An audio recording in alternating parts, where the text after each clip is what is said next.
আমরা সবাই খেতে নেমেছি এখানে, একটু খাওয়া দাওয়া করবো, খাওয়া দাওয়া করে তারপরে আবার রওনা দিব।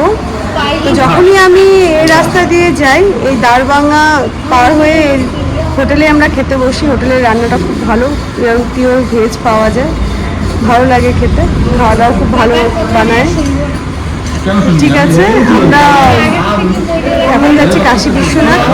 তো ওখানে স্টে করবো, কালীপুরে পুজো দিয়ে তারপরে আমরা ওখান থেকে কোন ডিস্টেন্স সামনে আসে সেটা সেই মন্দিরে আমরা যাবো। তো সেটা নিয়ে আবার ভিডিও করবো।